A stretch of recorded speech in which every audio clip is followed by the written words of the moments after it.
I should have known something was wrong when the humans stopped answering our calls. My name is Vraken, 3rd Commander of the Galactic Assembly's diplomatic fleet, and I have negotiated with over 47 species across 12 spiral arms. I have faced down hive minds, talked sense into crystalline entities that communicate through light refraction, and once convinced a species of sentient gas clouds to stop consuming mining stations. I am very good at my job. But Earth? Earth was supposed to be easy. The planet had been catalogued 70 cycles ago as a Class 4 civilization, barely worth a footnote in the Assembly's expansion records. They had primitive rocket technology, couldn't even break light speed, and their greatest achievement was landing on their own moon using what essentially amounted to a controlled explosion. Cute, really. We sent the standard greeting package, mathematical proofs of peaceful intent, star charts, a very nice fruit basket made of synthesized proteins, the works. They sent back a polite thank you note and a request to be left alone. Which, fine. The Assembly respects sovereignty. We are enlightened, after all. We simply added them to the watch list under Emerging Civilizations, check back in 500 cycles, and moved on. Except someone forgot to actually check back. Commander Vraken, my communications officer, a Kelthran named Jorvex, buzzed nervously from his station. The translator implant in my skull rendered his harmonic clicking into comprehensible speech, though it always gave him an unfortunate anxious quality. Still no response from the Sol 3 government networks. It has been 6 standard hours. 6 hours. We had jumped into Earth's system with a full diplomatic envoy, 15 ships, enough firepower to level a small continent, not because we intended to use it but because the Assembly learned long ago that looking weak gets you eaten by species with less refined sensibilities. We transmitted our arrival on every frequency the humans had ever used. Radio, microwave, quantum entanglement signals, even an old-fashioned laser pulse for nostalgia's sake. Nothing. Not a peep. Perhaps they are having technical difficulties, suggested Mirella, my tactical officer. She was VRYN, tall and blue with 4 arms and the kind of calm demeanor that made her excellent in crisis situations. Their technology was quite primitive last check. That was 523 cycles ago, I reminded her, pulling up the last survey data on my command tablet. Let me see. Basic combustion engines, early digital computers, fossil fuel dependency, nuclear weapons but only the very inefficient kind. Constant tribal warfare. Surely they have not progressed much. Jorvex made a sound like wind chimes having an anxiety attack. Commander, I am detecting significant electromagnetic activity planetside. Much more than the historical baseline suggests. I frowned, or at least made the Kelthran equivalent with my facial spines. Define significant. Multiple orbital structures. Satellites, hundreds of them. Power signatures consistent with fusion reactors. Wait. He paused, and his faceplates shifted into a pattern I had learned meant confusion. Commander, I am reading weapons platforms. In orbit around their moon. That got my attention. Armed platforms. Are you certain? Positive identification. Railgun emplacements, missile batteries, some kind of directed energy weapon I do not recognize, possibly plasma-based judging by the thermal signature. Mirella's 4 hands flew across her console. Confirmed.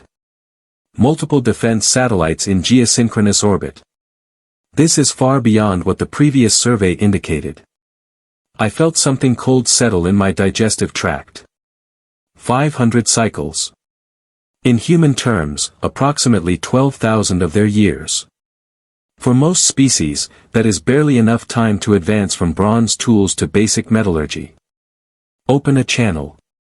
All frequencies. Priority diplomatic codes. Jorvex worked his console, and I cleared my throat, or the biological structure that serves a similar function in my species. The universal translator would handle the rest. This is Commander Vraken of the Galactic Assembly Diplomatic Fleet, representing 372 sovereign civilizations in peaceful coexistence. We come in accordance with the contact protocols established under the Third Concordat. Please respond with your designated planetary authority so we may begin formal introduction proceedings. Static. We waited. More static. Then, finally, a voice crackled through, speaking in the primary human language our databases identified as English. Yeah, hi. This is Earth Defense Coordination Center. You are currently in violation of Sol System Restricted Space. Please transmit your credentials and maintain current position or we will be forced to take defensive action. I blinked. All 6 of my eyes, one after another. I apologize for the confusion, I said smoothly, falling back on diplomatic training. We were not aware of any restricted space designation. Our records indicate Earth as a Class 4 civilization under observation status. We are here to initiate first contact protocols. A pause. Then, and I am not making this up, the human on the other end laughed. Actually laughed. Oh, man. Okay, yeah, no. Earth got reclassified about 9,000 years ago. We sent the update to your people. Did it not go through? Hold on. There was a sound of shuffling, someone shouting in the background, another voice saying something about filing systems. Yeah, so, apparently there was a clerical error on your end. We sent updated system data to your embassy on, let me check, Arcturus Station. About 8,753 years ago. Should have gone through channels. Mirella was already pulling up the records, her face cycling through several shades of blue eye associated with increasing alarm.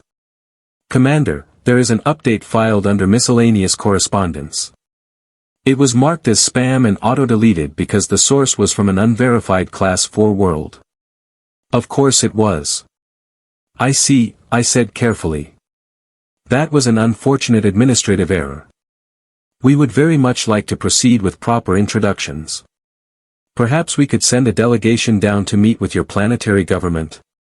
Sure, absolutely. Just gonna need you to fill out a Form 774A, that is the request for diplomatic landing, subsection B if you are carrying biological agents or exotic matter, subsection C if you have energy weapons or antimatter drives. Then we will need proof of insurance, about 600,000 credits should cover it, and you will need to submit to a security screening before your shuttle clears the atmosphere. I looked at Mirella.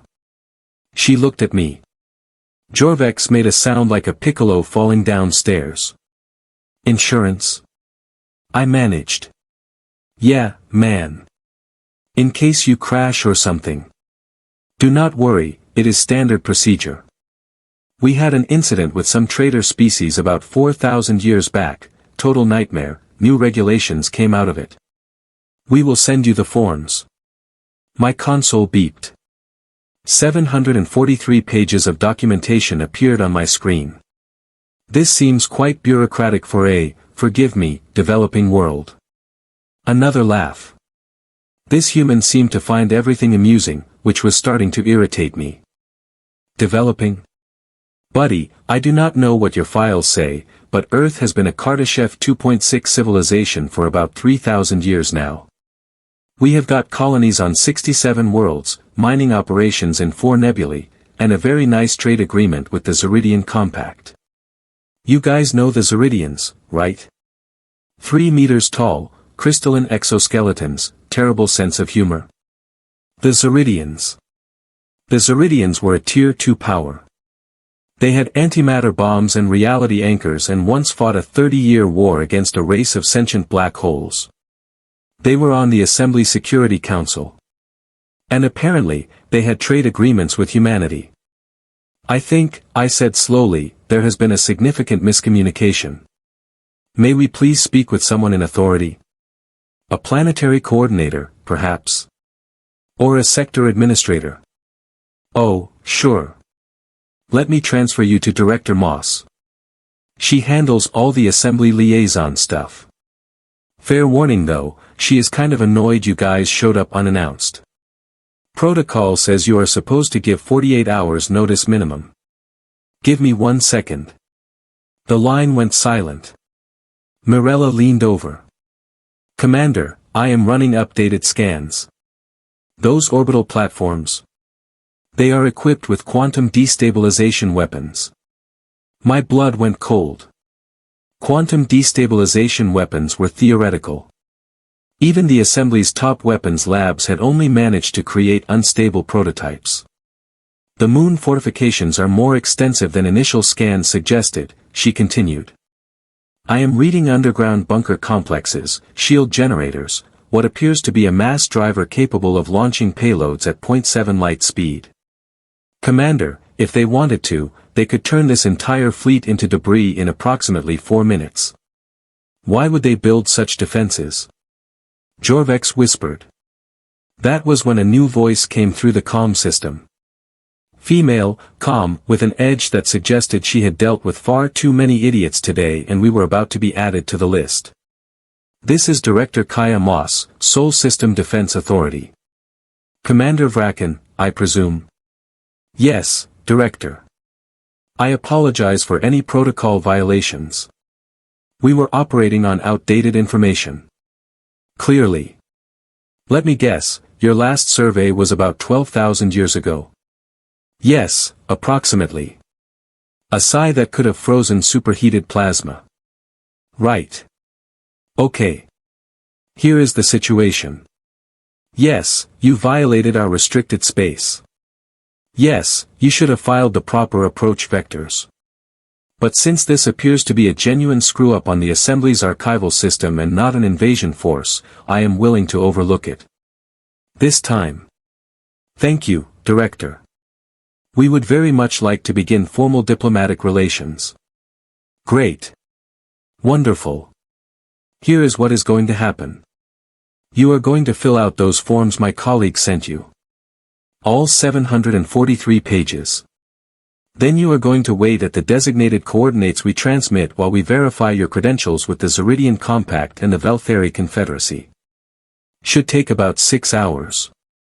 After that, assuming everything checks out, we will schedule a meeting at our orbital station.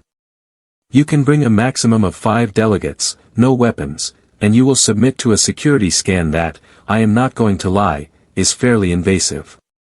Clear. I had been a diplomat for 40 years. I had negotiated hostage situations, trade disputes, and territorial conflicts that involved 17 different species all claiming the same asteroid belt. I had never, in my entire career, been spoken to like a particularly slow child who needed instructions repeated. Crystal clear, Director. Excellent. Welcome to Sol System, Commander. Try not to shoot anything. Some of those defense platforms are set to automatic, and they get twitchy around unidentified vessels. Moss out. The line went dead. For a long moment, nobody on my bridge spoke. Then Jorvex made a sound like a tea kettle achieving sentience and immediately regretting it. Commander, Mirella said carefully, what exactly happened to humanity in 12,000 years?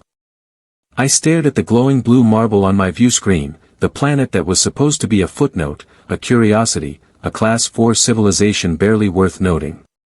The planet that apparently had trade deals with some of the most powerful species in the known galaxy. The planet that had weapons pointed at my fleet that could reduce us to constituent atoms before we could even warm up our engines. I have no idea, I admitted. But I think we are about to find out.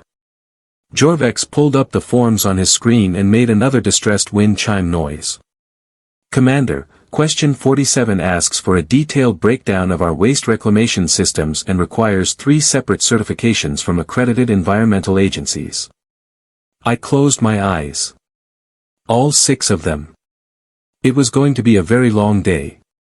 6 hours and 43 minutes later, I was still filling out forms. Question 312, Jorvex announced in a tone that suggested his will to live had departed somewhere around question 106. Do any members of your crew possess psionic abilities, latent or active, that could potentially interfere with standard neural interface protocols as defined under subsection Gamma of the Psionic Regulation Act of Terran Year 2347? No, I said flatly. Are you certain? It says here that failure to disclose psionic abilities can result in immediate deportation and a fine of up to 2 million credits. I am certain. Mark no. Move on. Mirella had taken over navigation, keeping us at precisely the coordinates Earth Defense had transmitted. The coordinates, I noted with growing unease, placed us in a position where at least 7 different weapons platforms had clear firing solutions on our entire fleet. Not suspicious at all. Commander, she said quietly, I have been monitoring local communications traffic. Encrypted, but the volume alone is significant. This system has more data flowing through it than the entire Kelthran home cluster. How is that possible? The Kelthran cluster has 40 inhabited worlds. I have no explanation. I am also detecting gravity anomalies consistent with Alcubierre drive usage. Multiple signatures. At least 20 ships have entered or left this system in the past 6 hours. I rubbed my temples, a gesture I had picked up from watching too many human entertainment broadcasts during the survey data review. 20 ships. We got maybe that much traffic through Assembly Central in a standard week, and we were the diplomatic hub for 372 civilizations. My console beeped.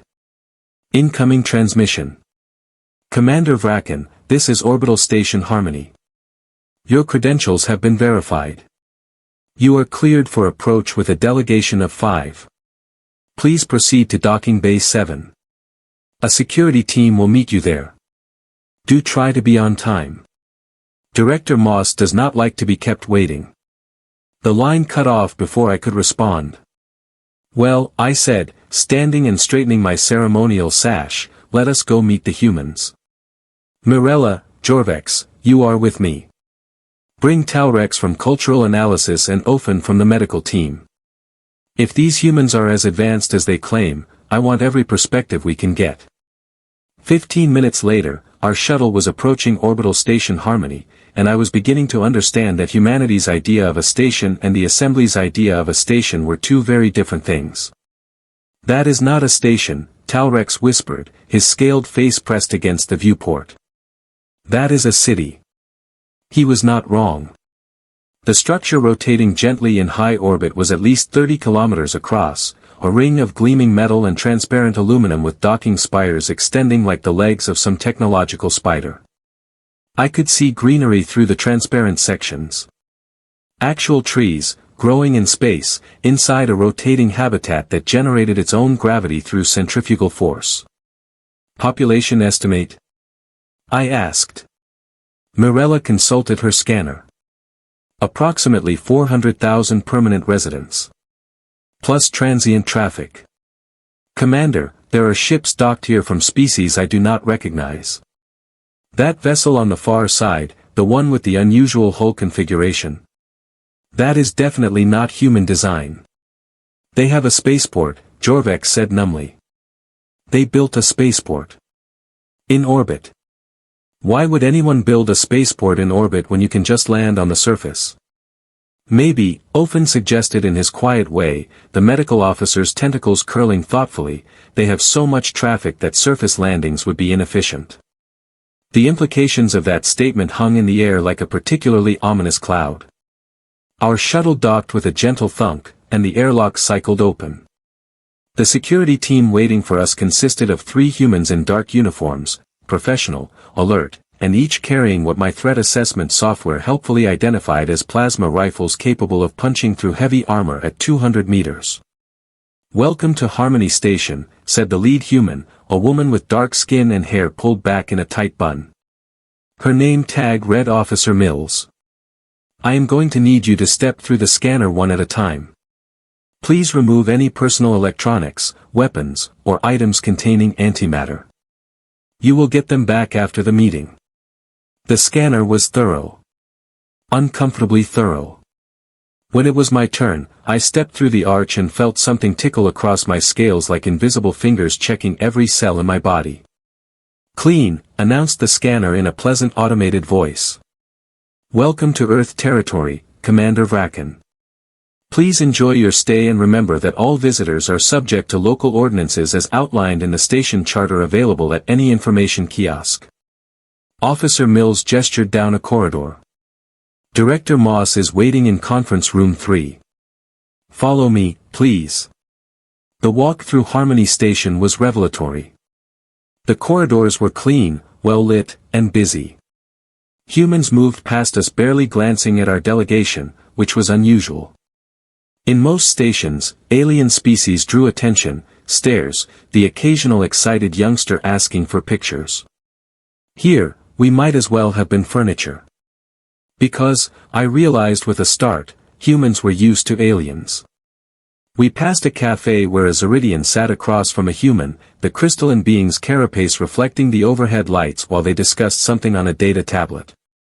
Further down, a group of what looked like Velthari merchants haggled with a human trader over crates of goods I did not recognize. Your station is quite diverse, I commented carefully. Officer Mills glanced back. Harmony is a major trade hub.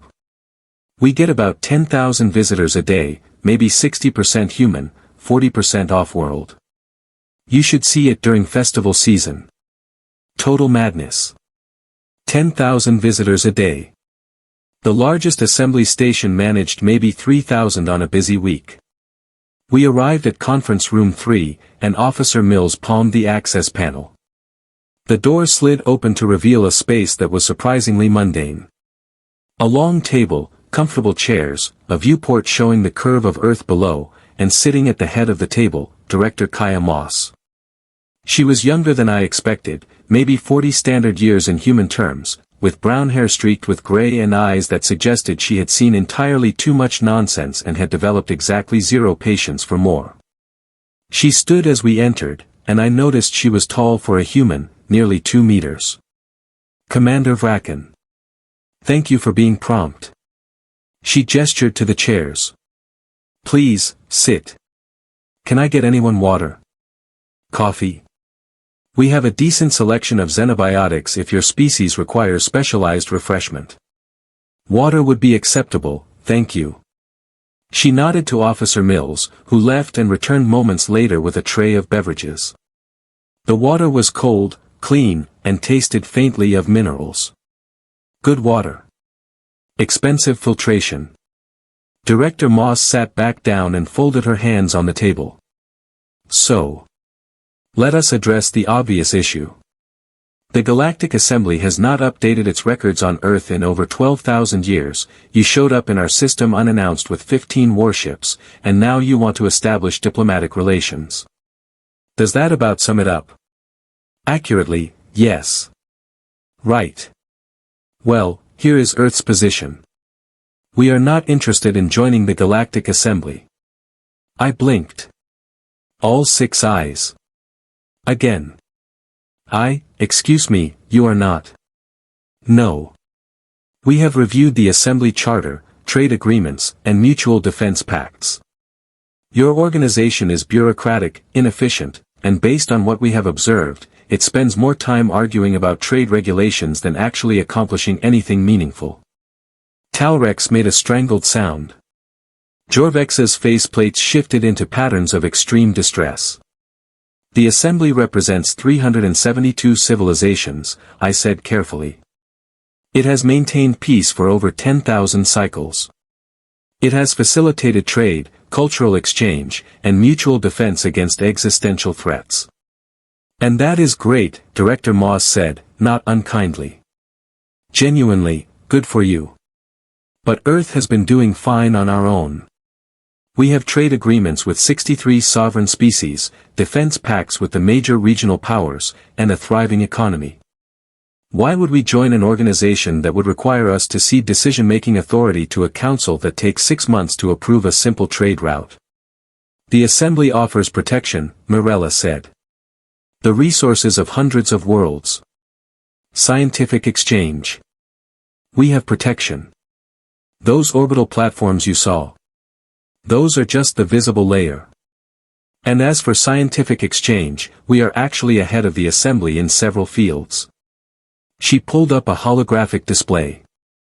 Quantum entanglement communication, 4th-generation fusion, neural interface technology, gravity manipulation, exotic matter synthesis. We have been working on these problems for millennia while the assembly has been, according to our research, mostly coasting on technology developed by your founding species. The silence that followed was profound. That seems, I began, then stopped. That seems unlikely. Does it? Director Moss smiled, but it was not a warm expression. Let me tell you a story, Commander. 12,000 years ago, your people came to Earth. You scanned us, catalogued us, decided we were not worth bothering with, and left. Know what happened after that? I shook my head. Humanity looked up at the stars and realized we were not alone. We realized that there were other civilizations out there, some friendly, some not. We realized that if we wanted to survive, if we wanted to thrive, we could not wait for someone else to protect us. So we got to work. She leaned forward. We unified our governments. Not easy, took about 300 years and 2 near-extinction events, but we did it. We pushed our technology faster than any species on record. We colonized our solar system, then nearby stars. We met other species, some peaceful, some decidedly not. We fought wars you have never heard of. We survived threats that would have ended lesser civilizations. And we did it without the Assembly's help. Because you never asked, I pointed out. Because we learned early that the only people you can truly rely on are yourselves, she countered. The Assembly is reactive, Commander. You wait for problems to develop, then form committees to discuss solutions, then argue about implementation for years while people die. Humanity does not work that way. When we see a threat, we deal with it. Hence the weapons platforms, Mirella said quietly. Hence the weapons platforms. And the defense fleet. And the automated kill zones in the outer system. And the reality anchors on our colony worlds. And about 6 dozen other security measures I am not going to discuss with foreign nationals, no offense. Ulfin's tentacles twitched. You sound paranoid. We sound prepared, Director Moss corrected. There is a difference. The universe is dangerous, Doctor. You know that. Your own records show that the Assembly has lost 17 member worlds to various threats in the past 5,000 years. 17 entire civilizations. How many has Earth lost? I do not have that data. 0. We have lost 0 colony worlds. Some close calls, a couple of really bad situations that required extreme measures, but 0 actual losses. Because when something threatens humanity, we do not form a committee. We end the threat. The weight of her words settled over the room like a physical presence. So here is what is going to happen, Director Moss continued. Earth will establish formal diplomatic relations with the Galactic Assembly. We will exchange ambassadors, share some limited scientific data, engage in trade where mutually beneficial. But we will not join your organization. We will maintain our sovereignty, our defenses, and our independent decision-making. If you want access to Sol System, you will follow our rules. If you want to trade with human colonies, you will abide by our regulations. And if you ever show up in our space again with warships unannounced, we will consider it an act of aggression. Understood? I looked at my delegation. Talrex looked terrified. Jorvex looked like he was having some kind of existential crisis. Mirella looked thoughtful. Ulfin's tentacles were doing complicated patterns that I had learned meant he was reassessing everything he thought he knew. I understand, I said finally. Though I suspect the Assembly Council will have questions. They can submit them in writing. We will respond within 6 to 8 standard weeks, assuming we are not busy dealing with actual problems. She stood, and we stood with her. It has been interesting meeting you, Commander. Officer Mills will escort you back to your shuttle. Safe travels. And just like that, we were dismissed. The trip back to the ship was silent. What do you say when your entire understanding of galactic hierarchy has been upended? When a species you thought of as primitive has casually revealed they could probably conquer half the assembly if they felt like it? Back in my command chair, I stared at Earth rotating slowly on the view screen. Beautiful blue marble. Peaceful looking. Absolutely terrifying. Commander, Morella said quietly, what do we tell the Council? Good question. How do you explain that humanity has been quietly building an empire while the Assembly was filing paperwork? How do you convey that Earth could have been a threat this entire time but chose not to be because conquest was inefficient and they had better things to do? We tell them the truth, I said finally. We tell them that Earth was never a threat. Until someone makes it one. And we strongly recommend that nobody be that stupid. Jorvex pulled up a file. We still need to submit the after-action report. There is a form. Naturally. Of course there was. Question 1, he read. How would you rate the success of this diplomatic mission on a scale of 1 to 10? I thought about the weapons platforms. The casual competence. Director Moss's eyes when she explained how humanity dealt with threats. 7, I said. We are still alive. That counts for something. Question 2. Do you believe this species poses a potential threat to Assembly security? I looked at Earth one more time. No, I said slowly. Not unless we give them a reason to. And as our fleet jumped back to hyperspace, leaving Sol System and its impossible humans behind, I sent a priority message to Assembly Command. Update your damn files. Earth is not a Class 4 civilization. Earth is something else entirely. And we should probably leave them alone.